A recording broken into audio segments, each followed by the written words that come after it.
पूरे देश भर की नज़र आज माननीय पटना हाईकोर्ट में जो 6th फेज की भर्ती हुई थी उस पर टिकी हुई थी, क्योंकि आज जो फैसला आता वो अन्य राज्यों में जो पहले भर्तियां कंप्लीट हो चुकी हैं उसमें जो डीएलएड अभ्यर्थी बीएड के अगेंस्ट में पहले से याचिका डाल रखे हैं उसको लेकर के कहीं ना कहीं वो आगे प्रोसीड करते। और आज पटना हाईकोर्ट में क्या कुछ हुआ इसके बारे में डिटेल में बात तो करेंगे ही करेंगे, साथ ही साथ उत्तर प्रदेश की जो 69,000 शिक्षक भर्ती है उसके बारे में भी डिटेल में बात करेंगे। अंत तक जुड़े रहिएगा। नमस्कार दोस्तों, मेरा नाम है नीरज, आप देख रहे हैं कैरियर बिट यूट्यूब चैनल। अगर आप इस चैनल पर पहली बार विजिट कर रहे हैं तो इसको सब्सक्राइब करते हुए बेल आइकन को प्रेस करना ना भूलें। ऑनरेबल सुप्रीम कोर्ट के द्वारा 11 अगस्त का जो जजमेंट आया था उसमें आपने स्टेट ऑफ बिहार और स्टेट ऑफ यूपी दोनों की दो भर्तियों का जिक्र उन्होंने उसमें किया गया था। पहला 137 ऑफ 2022 जो कि बिहार की शिक्षक भर्ती से जुड़ा हुआ मामला था, और दूसरा आपने देखा था 881 वाला मैटर एसएलपी के तौर पर, वो था उत्तर प्रदेश का मैटर। और दोनों के संदर्भ में ऑनरेबल सुप्रीम कोर्ट ने ऊपर दिए गए फैसले के आलोक में भर्ती को कंप्लीट कराने के लिए, डिस्पोज करने के लिए, निस्तारित करने के लिए आदेश पारित किया हुआ था। अब उत्तर प्रदेश में पहले से एक याचिका पेंडिंग थी जिसमें बीएड अभ्यर्थियों की 28 जून 2018 के गजट नोटिफिकेशन के आधार पर चैलेंज किया गया था।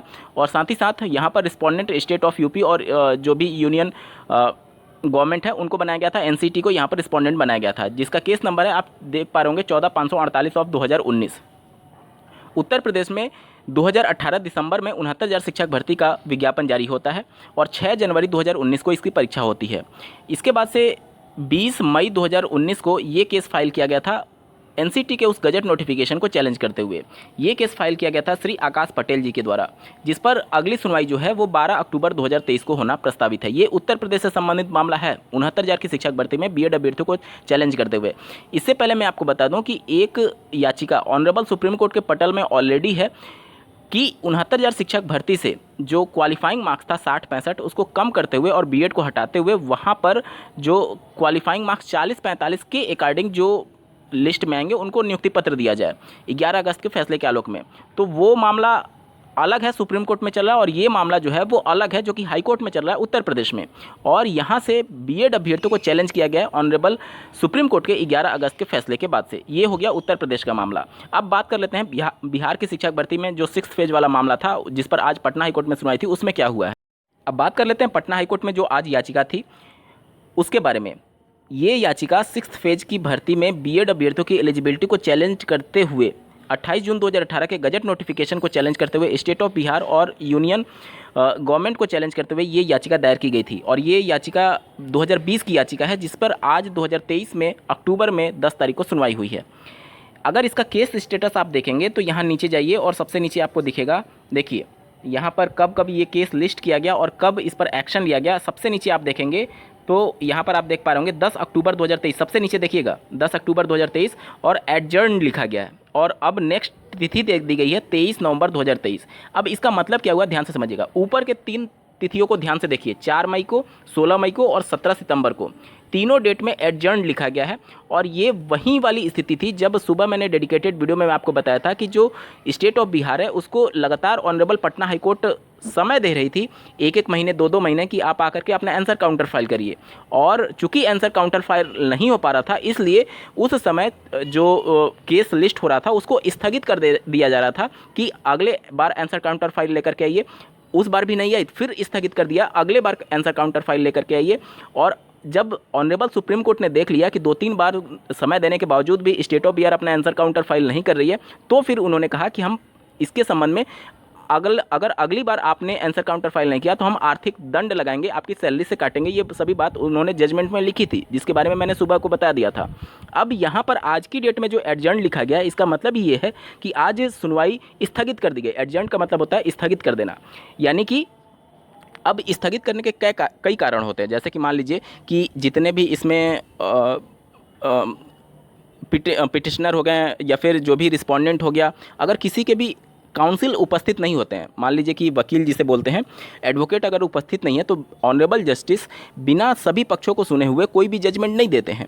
तो बहुत सारे कारण होते हैं कि मान लीजिए किसी पक्ष का काउंसिल यानी कि एडवोकेट उपस्थित नहीं हुआ, मान लीजिए कि जो पहले से ऑनरेबल कोर्ट ने जवाब दाखिल करने के लिए बोला है वो जवाब अगर नहीं आया तो भी एडजर्न हो जाता है, स्थगित हो जाता है।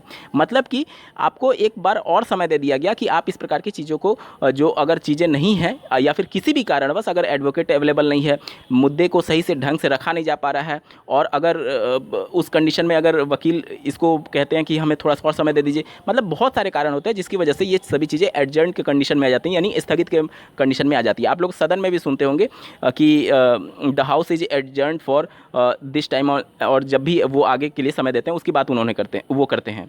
यानी कि जो पूरा व्यवस्था था जो हाईकोर्ट में चल रहा था उसको स्थगित करके अगली तिथि दे दी गई है 23 नवंबर 2023 की। इसका मतलब ये हुआ, ठीक है। तो आज की सुनवाई में कुछ खास नहीं है, आज की सुनवाई स्थगित है और अब 23 नवंबर 2023 को इस मामले को सुना जाएगा।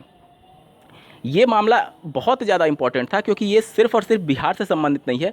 बिहार से सटे उत्तर प्रदेश, उसके बाद से पश्चिम बंगाल के मामले को ले लीजिए, इसके बाद से अन्य जितने भी राज्यों में 28 जून 2018 के गजट नोटिफिकेशन को देख करके पूरी भर्ती प्रक्रिया कंप्लीट थी, उनके लिए कहीं ना कहीं ये सभी चीज़ें जो आज हो रही थी पटना हाईकोर्ट में, वो एक डायरेक्शन देता कि उन सभी चीज़ों में क्या होगा। हालांकि आपको ये भी समझना होगा कि ये जो 6th फेज की भर्ती थी वो पटना हाईकोर्ट ने अपने अंडर में ले लिया था, यानी कि पूरी भर्ती प्रक्रिया में बीएड अभ्यर्थियों की जो एलिजिबिलिटी थी वो इन्होंने अपने जजमेंट में लिखा कि सब्जेक्ट टू रीट पिटिशन होगा, यानी कि जो ये याचिका थी उसके आउटकम के अधीन कर दिया था। और जो सुप्रीम कोर्ट का पूरा सुनवाई चल रहा था श्री देवेश शर्मा जी की याचिका में, उन्होंने ये कहा था कि जिस भी राज्य में हाईकोर्ट में अगर भर्ती से संबंधित मामले पेंडिंग हैं तो वो सभी भर्ती प्रक्रियाओं को हम अपने इस एसएलपी यानी कि ऑनरेबल सुप्रीम कोर्ट में जो देवेश शर्मा की एसएलपी थी उसके आउटकम के अधीन उन्होंने कर दिया था। यानी कि डायरेक्टली समझिए कि पटना हाईकोर्ट ने भर्ती को अपने आउटकम के अंडर में लिया और ऑनरेबल सुप्रीम कोर्ट ने जितनी भी हाई कोर्ट में पहले से पेंडिंग थी उनको अपने अंडर में लिया। यानी कि इनडायरेक्ट वे में बिहार की 6th फेज की जो भर्ती थी वो ऑनरेबल सुप्रीम कोर्ट के अधीन हो गई, उनके फैसले के अधीन हो गई।